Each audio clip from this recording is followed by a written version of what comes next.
Organiser, préparer, informer. Alexandre Dubé.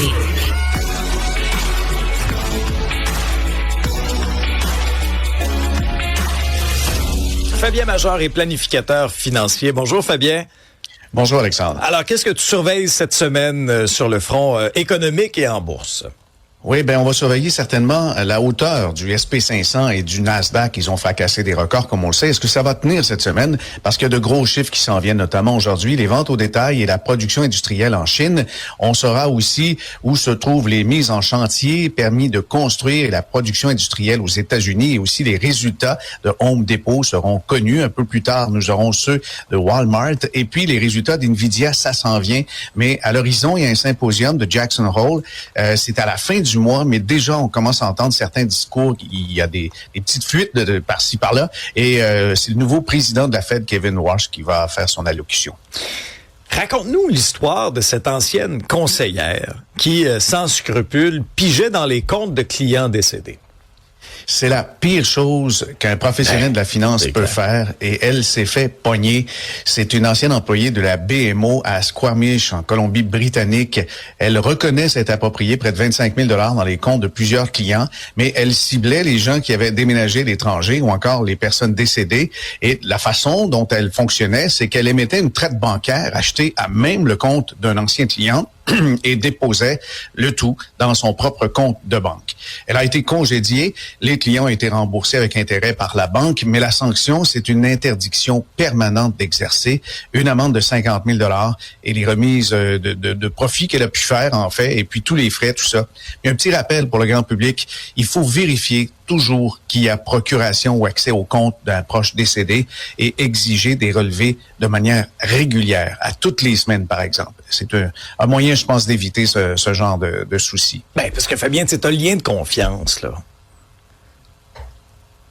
Absolument. Puis c'est ça. Je pense que l'OCRI, dans la situation, a fait ce qu'il fallait. On l'a bannie à vie. Elle n'aura plus jamais de deuxième chance. Tu sais, des fois, on va dire deuxième, troisième chance. Quelqu'un peut se tromper, peut faire des erreurs, mais ça, je pense, c'est ultime, là. Il faut pas qu'elle retouche un compte de banque. Non. Bon, on connaît la tendance de Donald Trump pour mettre son nom à peu près partout. Hein? Il y a eu le steak Trump, le vin Trump, les casinos Trump. Là, il y a quoi? Il y a la banque Trump?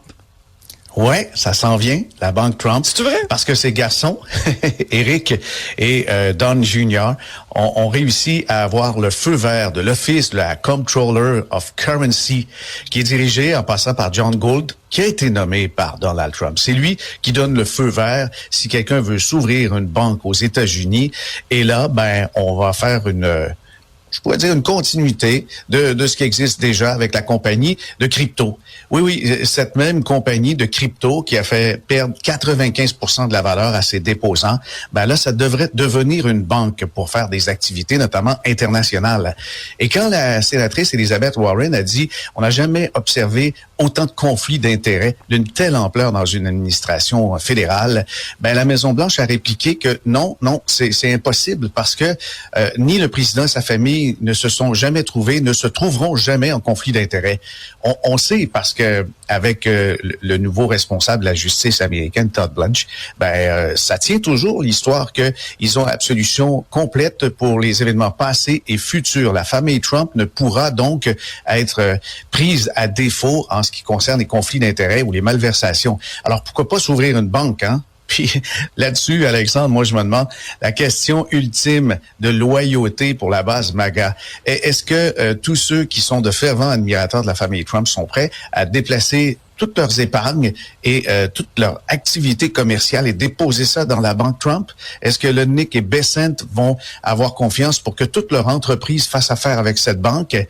Et je me demande ce qu'ils vont faire. Mais la porte est ouverte maintenant pour la World Liberty Financial qui serait, à partir d'une société de crypto-monnaie, maintenant une banque fédérale.